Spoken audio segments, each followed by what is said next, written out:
Net bowling ক্যারিয়ারের মধ্যে সবচেয়ে বড় প্রাপ্তি হতে পারে আজকের দিনটাই। সত্যি তো প্রাপ্তির। একজন অজি গতিদানব, আরেকজন টাইগার কাটার মাস্টার, ক্রিকেট বিশ্বের দুই ভিন্ন প্রান্তের মহারথী। শন টেট, মুস্তাফিজুর রহমানদের সান্নিধ্য পাওয়াও তো ভীষণ ভাগ্যের বিষয়।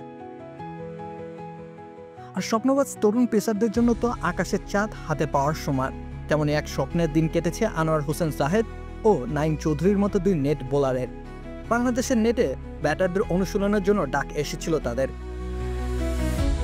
তারা নিজেদের চোখের সামনে ঘুরতে দেখছেন দূর আকাশে উজ্জ্বল নক্ষত্রদের। লোভ সামলানো তো ভীষণ কঠিন।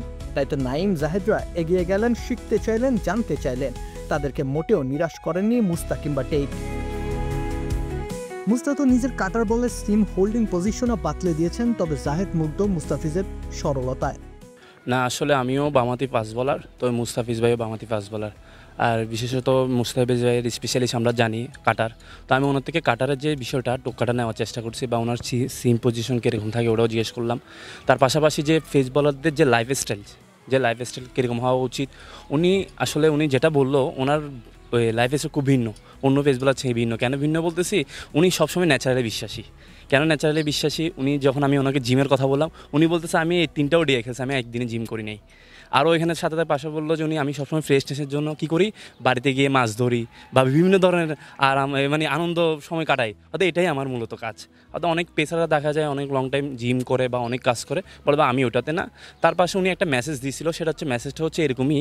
উনি আইপিএল যখন খেলতে গেছিলো, আশিস নেহরার কথা বলছিল। উনি বলতে পেস বলাররা তখন জিম করে, বিভিন্ন জন রুটিন করে, মেনটেন করে। বলছে ওগুলো ঠিক আছে, রুটিন অবশ্যই ডিসিপ্লিন মেনটেন করতে হবে। আমি নিজে 11 মাস 11টা 12টার মধ্যে ঘুমাই যেতাম, আমি নিজে রেজাল্ট পাইছি ওইটা।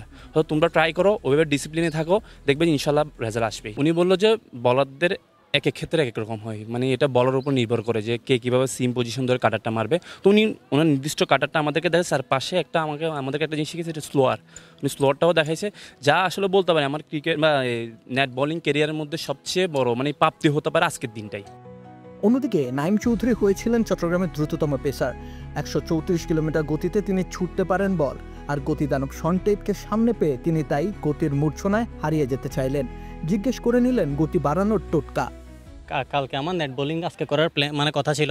তো আমার যখন থেকে আসার চিন্তা ভাবনা, তখন থেকে আমার চিন্তা ছিল যে না, আমার স্যারের সাথে কথা বলতে হবে, টেটের সাথে কথা বলতে হবে। কারণ আমার রিসেন্টলি একটা পেস হান্ট ছিল, এখানে ফার্স্টে ছিলাম 134, এতটুকু বোলিং করছিলাম। তো আমার চিন্তা ছিল জুনি থেকে কথা বলে কীভাবে আমি পেসটা ইনক্রিজ করতে পারি, আর কীভাবে আমার ইঞ্জুরি হলে ইঞ্জুরিগুলো রিকভার করতে পারি। তারপর আমার একটু রান আপে হালকা সমস্যা ছিল, ওই রান আপগুলো নিয়ে কীভাবে কাজ করতে পারি। দেন এগুলো সব কিছুর বিষয়ে উনির সাথে কথা বললাম। উনি আমাকে বললো তোমার এভরিথিং ইজ ফাইন, তোমার সব কিছুই ওকে আছে, তোমার লাইন লেন্থ ওকে আছে, জাস্ট একটা জিনিস কনফিডেন্স রাখতে হবে যে তুমি পারবা। আমিও কারো এত রুটিন বা এত কিছু চিন্তা করতাম না। আমার মাথার মধ্যে আমার সবসময় কাজ করতো যে আমি পারবো। তো তখনই আমি পারতাম। তুমি যত কিছুই করো, যখন তুমি মনে করবা তুমি পারবা না, তুমি কখনোই পারবা না। তো শুধু কিপ ফোকাস, নিজের উপর ফোকাস রাখো, ডায়েট করো, তারপর ঘুম যাও, জিম করো, সুইমিং করো, অটো সব কিছু হয়ে যাবে। আর ইনশাল্লাহ যখন একটা ফ্লোতে আসো, করতে থাকো ইনশাল্লাহ। উনি যখন বিশ্বমানের একটা ফাস্ট বলার ছিল, উনির থেকে আমি জাস্ট পেস নিয়ে কথা বলতেছিলাম যে আমার র পেস এমন আছে, আমি থেকে কেমনে বাড়াতে পারবো।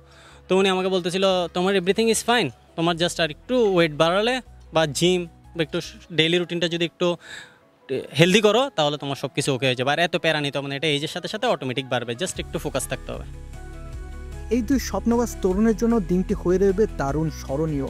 ক্যারিয়ারে তাদেরকে নিঃসন্দেহে লড়াই করবার রসদ যোগাবে। এভাবেই তো কিংবদন্তিদের গল্পগুলো ছড়িয়ে যায় লোক থেকে লোকান্তরে। চট্টগ্রাম থেকে রাকিব হোসেন রুম্মান, খেলা ৭১।